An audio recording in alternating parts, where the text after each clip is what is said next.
Greetings, loved ones. Today we're going to talk about surviving domestic abuse. Help us get these messages out. Subscribe to our channel. Follow us on Facebook, Instagram, and Twitter. Hit the like button and the notification bell. And please share these messages with others. You never know. Just by doing so, you could save a life. So, how do survivors leave an abuser for good? DomesticShelter.org's survivor community shares their reasons for never going back. Leaving an abusive partner is intricately more complicated than leaving any other type of partner or relationship. Leaving an abusive partner can put a survivor at risk of violence, stalking, psychological torment, or even homicide. That's why leaving an abuser is not often a split-second decision, but rather a well-coordinated effort, like rescuing hostages from a kidnapper. So why then would a survivor ever choose to go back to an abuser once they're out? What can appear to be a dangerous, foolish, or even suicidal decision on a survivor's part to return to an abusive partner, it's actually not the case. Survivors may return to an abuser for multiple complicated reasons, and according to a survey of 844 survivors by DomesticShelters.org, will leave and come back 6.3 times on average before leaving for good. Why do survivors go back? Well, there are a multitude of reasons survivors may feel their only or best option is to go back. Among them is hope that the abuser has changed or that things will be different this time.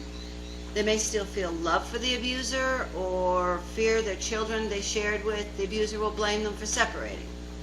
It may also be one of these reasons. Number one, fear. As soon as the survivor leaves, the abuser is likely calculating a way to get them to come back. Domestic violence is rooted in a desire to control another individual through coercion or threats. An abuser may tell the survivor that if they don't come back, the abuser will find them and harm them or kill them, kill their children, their extended family, or their beloved fur babies. The abuser may threaten to come to the survivor's place of work and bring violence there. The survivor might think that her only choice is to go back to keep herself and others alive. Number two, psychological control or brainwashing. Many abusers use these tactics, which may also be called emotional abuse or coercive control, in order to convince the survivor that the only person who can truly love them and keep them safe is the abuser. Through lies and gaslighting, the abuser may convince the survivor that they are in fact at fault for the abuse, causing feelings of guilt in the survivor, which drives the survivor back to the abuser out of shame. Number three, nowhere else to go. In a survey on DomesticShelters.org, 43% of respondents said they returned to an abuser after finding out their local domestic violence shelter could not accommodate them. Many survivors, isolated by an abuser in a place where they have no support system, alienated from their support system because of the abuser, and without any financial resources of their own, must choose between returning to an abuser or becoming temporarily homeless when their local shelter is full. It's estimated that 50% of homeless women have experienced domestic violence. Number four, child custody. Many survivors will encounter a family court system that awards shared custody with their abusive ex-partner. This is a worrying scenario for protective parents who believe the abuser will abuse their children when the protective parent isn't around. As a result, many survivors will return to an abuser to try and protect their children or to take the brunt of the abuse in place of their children enduring it. DomesticShelters.org asks survivors on social media to weigh in on how they have kept themselves from going back to a controlling or abusing partner, and here are some of their answers.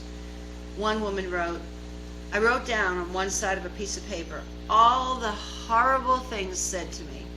On the other side, I wrote all the things I wanted, my goals, like the type of job, places I wanted to see, things I wanted to do or become. I kept that paper in my pocket, so when I was feeling weak or lonely, I would pull it out and remind myself that the things said would not get me closer to my goals, but pulled me further from them. Another woman wrote, I cut off contact. I refused to be alone with him, and I refused to talk to him outside of attempting to co-parent our kids. Gaslighting is his specialty, and I needed distance to be able to let that bond go.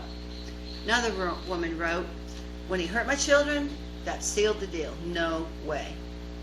Another wrote, I started believing in myself, and another said, I started a diary of my life with him. 75% was bad. I wrote until I finally ran out of things to write. And yet another wrote, I got a tattoo that says, on the other side of fear lies freedom. It is my daily reminder. I like that. On the other side of fear lies freedom. Another woman wrote, I left the state. And yet another wrote, I joined a support group, tried to make friends, cooked good food, watched shows I wasn't allowed to watch before, read books, and finished my college degree. The support group and counseling helped me to change the voice in my head. Another one wrote, one day at a time, remembered how many people it took to get me out. Another one wrote, look up at the clear blue sky, listen to the sounds of the birds, children playing and cars passing by. You're not allowed to hear those things in abuse. All you hear is the footsteps or the door slamming, waiting for the next slap. And yet another survivor wrote, I wrote out a list of every nasty thing he did and reread it until I quit romanticizing a life that never existed. Then I decided I was the most important person in my life and no one else came before me. And yet another wrote, I told my therapist that he hit my child. That way if I did go back, my children would get taken from me, and my child means the world to me. So here are 6 steps to leaving safely. Remember,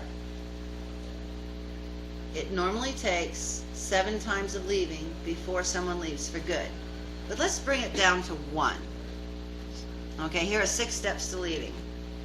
When a survivor decides it's time to go, taking a moment to pre-plan the escape can mean the difference between leaving safely and being trapped all over again. So consider these 6 steps. Number 1, reach out to a domestic violence hotline to create a safety plan. If you're not able to make this call, a do-it-yourself safety planning worksheet exists on the website for domesticshelters.org.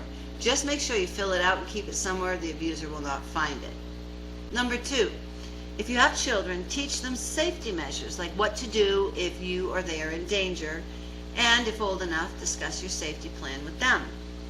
Number 3, pack your bag and find at least a temporary spot that's safe that the abuser cannot locate you, such as a shelter, hotel, or friend's house the abuser doesn't know. Be careful not to use a credit card in which the abuser can trace your location.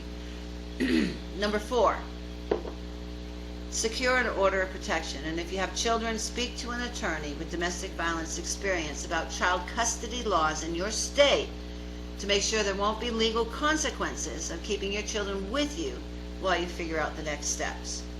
Number 5, consider filing charges. Abuse is not only wrong, but also illegal. If you feel it is safe to do so, report your abuser to the police and file a police report. You can consult with an advocate for support in doing this. Number 6, find a support system that you can rely on to help you stay strong and avoid an abuser's manipulative attempts to get you to come back. With 1 in 3 women experiencing domestic violence worldwide and even more children witnessing the violence, the question is not if you will encounter a victim. The question before God is, what will you do when you do encounter them? You could be the person who saves a life. You are called. We are all called to be champions for justice. Those who suffer violence need to know that those who love them and those who don't even know them will step out and reach out to them to give them the help and the courage they need to leave before it's too late. Help us get these messages out. Subscribe to our channel. Follow us on Facebook, Instagram, and Twitter. Hit the like button. Hit the notification button. Share these messages with others. You never know. Just by doing so, you could save a life. And if you are a victim of violence, I want you to know that you are valued, you are loved, you are intelligent, and you are beautiful. God does not want you to suffer violence. He wants you to live free from violence in peace and tranquility. There is a way out. You're not alone. It's not your fault. Abuse is not love. If you are a victim of violence, reach out to someone. If you find yourself in a dangerous situation, call 911 for help. And if you know of a child suffering violence, please tell the authorities. In our next episode, we will talk about life-saving truths about survivors. Until then, God bless you.